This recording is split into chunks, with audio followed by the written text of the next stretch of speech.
जिस दिन मैंने ईवीएम के बारे में इलेक्शन कमीशन को लिखा था या फिर अपना ट्विटर पे लिखा था कि क्यों मुझे लगता है कि ईवीएम स्पेशली जो वीवीपैट इंट्रोड्यूस करने के बाद, वीवीपैट के आने के बाद क्यों ज़्यादा मामला जो है थोड़ा गड़बड़ हो गया है और उसमें हमें चेक करने का भी तरीका कुछ है नहीं, इस तरीके से करके मैंने कमीशन को लिखा था और ट्विटर में भी लिखा था, कहीं मीडिया को भी बताया था। तो उसी दौरान जो है मुझे कन्वेंशन से कॉल आया था कि आपको जो है इसके बारे में बताना है आके और ईवीएम के बारे में थोड़ा ज़्यादा जानकारी देना है, क्योंकि मेरा बैकग्राउंड थोड़ा इंजीनियरिंग बैकग्राउंड से हूँ, सेमीकंडक्टर या वीएलएसआई इंजीनियरिंग, और उसके बाद आईएएस ऑफिसर के नाते 3-4 इलेक्शन करा चुका हूँ, तो दोनों तरफ से थोड़ा उसके बारे में नॉलेज है। पर वहां पहुंचने से पहले मैं कुछ सवाल पूछना चाहूंगा। काला धन मिटाना चाहिए कि नहीं? हाँ या ना? भारत एक होना चाहिए कि नहीं? हाँ, वन इंडिया। घुसपैठियों को बाहर निकालना चाहिए कि नहीं? हाँ।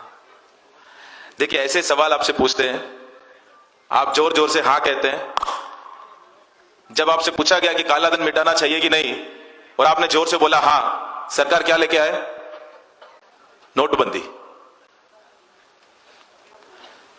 जब आपसे पूछा भारत एक होना चाहिए कि नहीं और आपने जोर से बोला हाँ, सरकार ने क्या किया? 370 हटाया।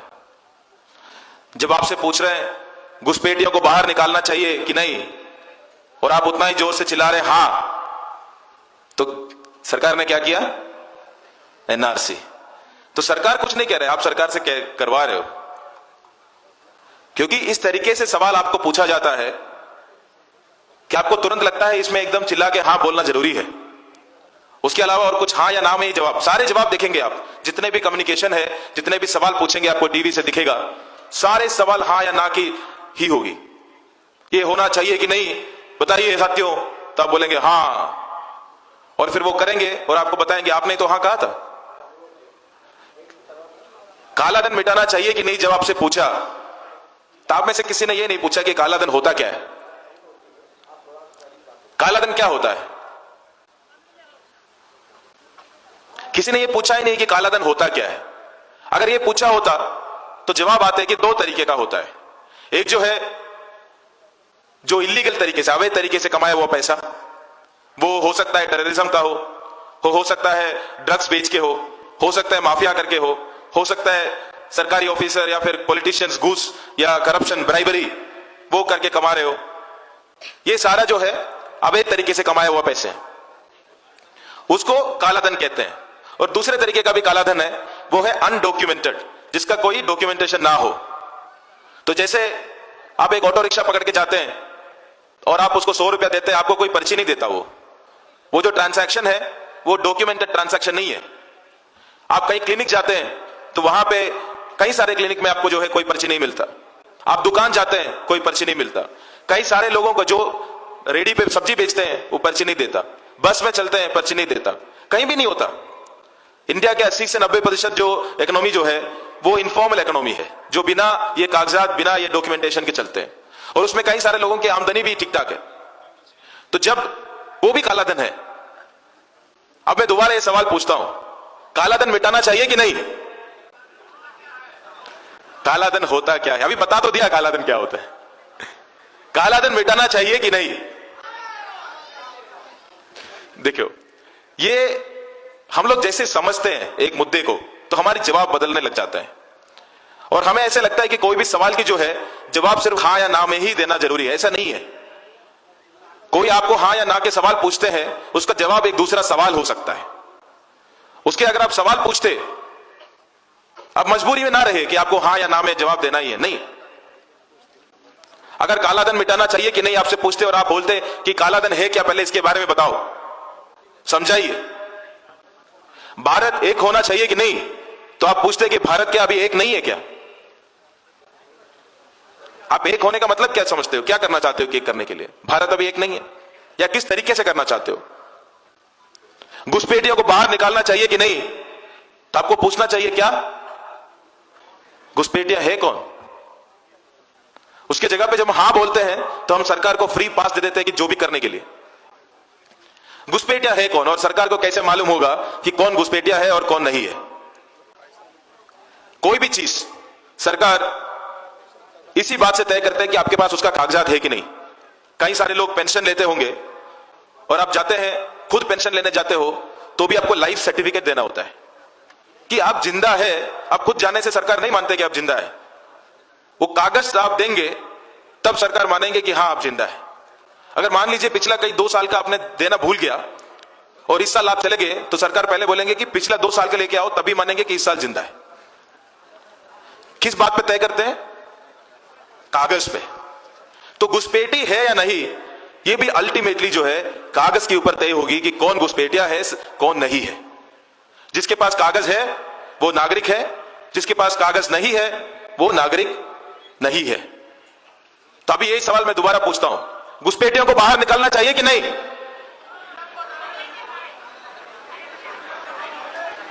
तो कम से कम हां तो नहीं बोल रहे हैं। तो ये एक कम्युनिकेशन की स्ट्रैटेजी है जो पॉलिटिक्स में कई सारी यूज होती है। इसके बारे में हमें अवेयर होने की जरूरत है। हम यहां पे तो अवेयर लोग हैं, यहां पे एजुकेट, मतलब कई सारे इसके मुद्दे के बारे में जानकारी है, ऐसे बैठे हैं। पर अब जाएंगे गांव में अपने अपने जगह पे, उनको भी पूछेंगे इस तरीके से, जब सवाल आता है तो आपको क्या बोलना है, क्या जवाब देना है। एक नागरिक को कभी सरकार के सवालों पर जवाब देने की जरूरत है ही नहीं। एक नागरिक को जो है एक ही जिम्मेदारी है, वो है सरकार से सवाल पूछने का और पूछते रहने का, और कोई जिम्मेदारी नहीं है।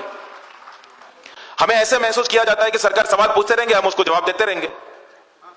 अब ये कागज घुसपैठी या इलीगल इमिग्रेंट को मैं थोड़ा सा बड़ा कर दूं और ये पूछूं कि ऐसे लोग जिनके पास कागज नहीं है, क्या उनको बाहर फेंक देना चाहिए कि नहीं? सवाल वही था, पर जैसे उसका डेफिनेशन आ गया आपका जवाब बदल गया। कैसा कागज, और किन के पास कागज नहीं होता इस देश में? किन किन लोगों के पास कागज नहीं होता इस देश में? गरीब के पास नहीं होता। जो मैं 2 जगह पे डीएम रह चुका हूं, वहां पे मेजोरिटी जो है ट्राइबल पॉपुलेशन थे, कई सारे लोगों के पास डॉक्यूमेंट्स नहीं थे। जो महिलाएं हैं जो शादी करके दूर गांव में जाते हैं, उनके पास नहीं होता। जिनके घरों में बाढ़ आता है, जिनमें झुग्गियों में आग लग जाते हैं, उनके पास डॉक्यूमेंट नहीं होता। जिन लोग दूर सिटीज में जाके काम करते हैं, माइग्रेट, यहां से गांव से लेकर उधर जाके काम करते हैं, या अपना कंस्ट्रक्शन के काम कर रहे होते हैं, जैसे एक जगह से दूसरी जगह जाके काम करते हैं, उनके पास नहीं होता। जो नोमैडिक है उनके पास नहीं होता। तो जो एक्सरसाइज जो किया जा रहा है कि कौन नागरिक है या कौन नहीं है, वो एक्सरसाइज जो वीकर सेक्शन है, जो गरीब है, उन्हीं के ऊपर सवाल उठाएंगे, अमीरों के ऊपर नहीं सवाल उठाएंगे। जैसे नोटबंदी हुआ, अमीरों के ऊपर कोई असर नहीं पड़ा, गरीबों को लाइन में लगना पड़ा। 3 महीने लगना पड़ा, 3 महीने के बाद मिला।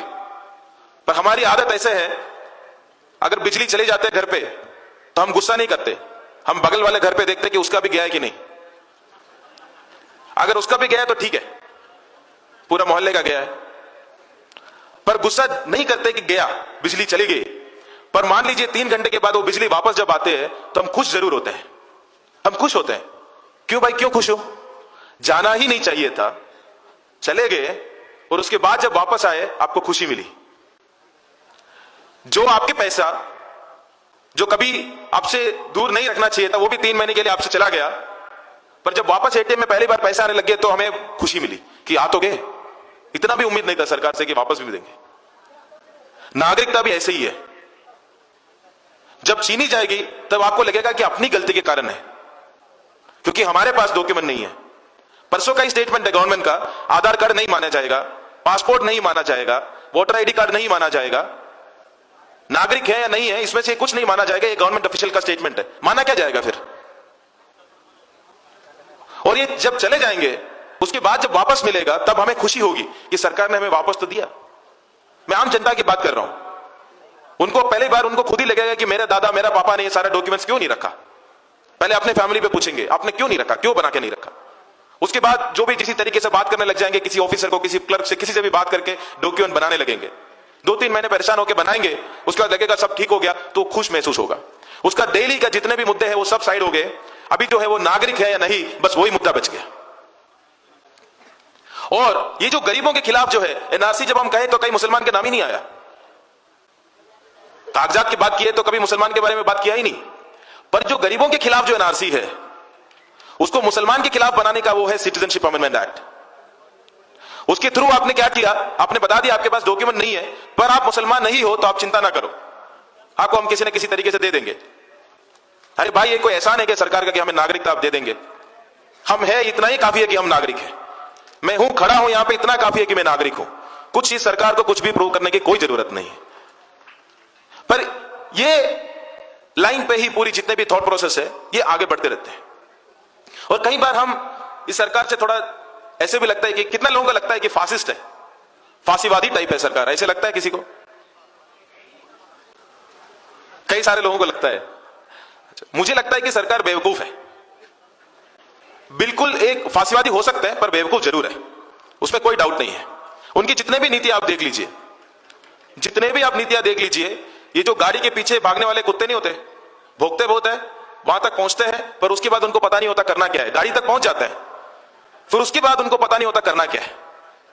नोटबंदी किया हमने, ऐतिहासिक निर्णय में यह निर्णय ले लिया कि लाल वाली गाड़ी के पीछे भागेंगे, भाग लिया, भौंका बहुत, पहुंचा वहां तक, उसके बाद उनको नहीं पता करना क्या है। जनता परेशान हुए। जीएसटी किया, बोला कि नीली वाले पे भागेंगे, भाग लिया, पहुंचा, उसके बाद उनको पता नहीं करना क्या है। एक जो बैठ के ऐतिहासिक निर्णय लेते हैं और हफ्ते में एक ऐतिहासिक निर्णय में कुछ निर्णय ले भी लेते हैं, दूसरी ऐतिहासिक निर्णय में उसको वापस भी ले लेते हैं, और हफ्ते में दो ऐतिहासिक निर्णय लेते हैं बिना सोचे समझे। जितना भी मेरी मतभेद इस बात पे है कि सरकार की बात कर रहा हूं मैं, इसके पीछे के ऑर्गेनाइजेशन की बात नहीं कर रहा हूं। सरकार जो है बेवकूफ है, उनको ना देश चलाना आता है, ना देश के बारे में इतना सोच है। ये कुछ करना है इसलिए किए जा रहा है, ना किसी से बात करते हैं, ना किसी से पूछते हैं। उसके बाद पर ये सवाल फिर बाद में उठते हैं कि क्योंकि ये जरूरी है, हम इससे इतना ज्यादा बड़ा ना बने कि इससे हमें डरने लग जाए। हम डरने की कोई जरूरत नहीं है।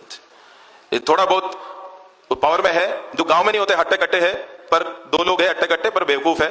थोड़ा सा डील करना आना चाहिए, हम डील कर लेंगे इनसे। बाद में थोड़ा सा मुझे बता दिया गया था कि ईवीएम के बारे में ज्यादा बात करना है, मैं थोड़ा टेक्निकली जाऊंगा, डिटेल में बात कर सकता हूं, है ना? हाँ। तो ईवीएम में मेरा जो कंसर्न है, मेरा जो उसके ऊपर जो शक है, वो वीवीपैट लागू होने के कारण है। जो वीवीपैट लागू किया, आप में से सबने वोट तो किया होगा ना? किया है तो आप बैलेट यूनिट में दबाते, बटन दबाते, प्रेस करते हैं। पहले जो है बैलेट यूनिट से सीधा सीधा वोट जो है वो कंट्रोल यूनिट जाता था, सीधा कंट्रोल यूनिट जाता था। हमें यह शक हुआ करता था कि पर हमने जो दबाया है वही चीज कंट्रोल यूनिट में गया, इसका क्या प्रूफ है हमें नहीं पता है। तो बेसिक डाउट यही था कि कंट्रोल यूनिट में क्या गया ये हमें नहीं पता, और इसी चीज को क्लियर करने के लिए उन्होंने एक चीज लेके आया, वो है वीवीपैट। अभी वीवीपैट कहां पे बैठता है? बैलेट यूनिट और कंट्रोल यूनिट के बीच में बैठता है। बैलेट यूनिट से हम कुछ प्रेस करते हैं पहले, वो पहले जाता है वीवीपैट में, और वीवीपैट से जो है वो कंट्रोल यूनिट में जाता है। और हमें किस तरीके से बेवकूफ बना दिया गया, हमें बोला है कि देखो जो हमने प्रेस किया है वो तो वीवीपैट में प्रिंट होके आ रहा है, आपको दिख तो रहा है, हम प्रेस कर रहे हैं वही चीज प्रिंट होके आ रहा है। पर अभी भी जो ओरिजिनल सवाल था कि कंट्रोल यूनिट में गया क्या, वो आपको अभी भी नहीं पता, क्योंकि अभी आपको इतना पता है कि मैंने जो प्रेस किया वो वीवीपैट प्रिंट किया है कि नहीं, पर वीवीपैट से कंट्रोल यूनिट में क्या गया, जो ओरिजिनल सवाल था वो सवाल ऐसे के ऐसे ही रह गए। उस पर कोई अभी भी आपको नहीं पता, वोट करेंगे सिर्फ वीवीपैट और बैलेट यूनिट आपको दिखेगा। दूसरी बात इसके कारण क्या हुआ, पहले कम से कम हम जो प्रेस कर रहे थे वहां से सीधा कंट्रोल यूनिट जा रहा था। अभी हम प्रेस करते हैं, वो वोट पहले वीवीपैट में जाता है। वीवीपैट एक मशीन है, वो मशीन के अंदर जो है प्रिंटर है, कंप्यूटर मतलब एक माइक्रो प्रोसेसर है, मेमोरी है, सब कुछ है, और वहां से जो है वीवीपैट कंट्रोल यूनिट में वोट डालता है। आप नहीं डालते वोट, आप बैलेट यूनिट में दबाते हैं, पहले वहां से वीवीपैट में जाता है, और वीवीपैट जो है वहां से वोट कंट्रोल यूनिट में डालता है। अगर आप बैलेट यूनिट हटा भी दो ना, ये प्रोसेस हम आराम से कर सकते हैं, आपकी भी जरूरत नहीं है। ये एक मेजर लूप होल लेके आया है इसके बीच में। और पहले हम बोलते थे कि जो ईवीएम है उसको हम किसी एक्सटर्नल डिवाइस, कोई भी इलेक्ट्रॉनिक डिवाइस से कनेक्ट करने नहीं देते हैं। हम जो डिस्ट्रिक्ट एडमिनिस्ट्रेशन है या पुलिस है इसकी पूरी हिफाजत में रखते हैं और इसको बिल्कुल हम टच नहीं करने देते हैं। पर वीवीपैट लेके आने के बाद, कैंडिडेट को फाइनल करने के बाद, हमने इस पे एक इलेक्ट्रॉनिक, ऑफिशियली हर एक वीवीपैट पे हम एक इलेक्ट्रॉनिक डिवाइस इस पे कनेक्ट करते हैं, मतलब लीगली करते हैं। वो मशीन के अंदर क्या है हमें नहीं पता, हम कनेक्ट करते हैं इस पे। इस बारे में भी मैंने यही आवाज उठाया था कि ये गलत है, क्योंकि आपको अभी पता है कि कैंडिडेट 1 जो है वो कांग्रेस का है, बीजेपी का है, किसका है, कैंडिडेट 2 किसका है, बीएसपी का है, एसपी का है, आपको पूरा सीक्वेंस पता है। ये पता होने के बाद आप एक इलेक्ट्रॉनिक डिवाइस बाहर से ले आए, इलेक्ट्रॉनिक डिवाइस हर एक वीवीपैट पे आप कनेक्ट करते हो। तो जो ओरिजिनल आप बताते थे कि हम इस पे कुछ कनेक्ट नहीं करने देते, वो भी खत्म हो गए। और तीसरी बात, पहले जो ईवीएम है उसको कैंडिडेट 1, कैंडिडेट 2, कैंडिडेट 3 बस इतना ही पता होता था, स्थानार्थी 1, 2, 3 बस। अभी वीवीपैट को पता है, क्योंकि तभी वो प्रिंट कर पा रहा है। आप अगर एक नंबर पे दबाते हैं, मान लीजिए कांग्रेस से हाथ है, तो आप दबाते हैं तो वीवीपैट एक हाथ का वो प्रिंट करके निकाल के देते हैं। अब 2 नंबर पे कमल है तो दबाते हैं तो वीवीपैट से कमल प्रिंट होके आता है। वीवीपैट को कैसे पता है कि एक पे हाथ है दूसरे पे कमल है? क्योंकि उसके अंदर हमने उसको फीड किया है। तो मशीन को अभी पता है, पहले ईवीएम को नहीं पता होता था। अभी वो पूरा मशीन को पता है कि एक नंबर पे हाथ है कि नहीं, दूसरे नंबर पे कमल है कि नहीं, तीसरे नंबर पे हाथी है कि नहीं, चौथा नंबर पे साइकिल है कि नहीं, ये सब पता है। ये पूरी मशीन को अभी जानकारी है कि कौन सी सीक्वेंस पे कौन पार्टी है, कौन कैंडिडेट है। ये हर तरीके से, जिस तरीके से आप वीवीपैट को देखेंगे, और वीवीपैट को इस तरीके से आप कर सकते हैं। पहले चीज तो उसका काउंटिंग तो पूरी होती नहीं वेरिफिकेशन पे एक दूसरे के साथ। दूसरी बात जो है, अगर उस तरीके से उसको किया जाए, अगर मान लीजिए हर 20वीं वोट आप मैनिपुलेट करते हैं, हर 20वीं, ठीक है, हर दूसरी वोट नहीं या हर एक वोट नहीं, हर 20वीं, 20 बार डालने के बाद एक बार मैं मैनिपुलेट करता हूं।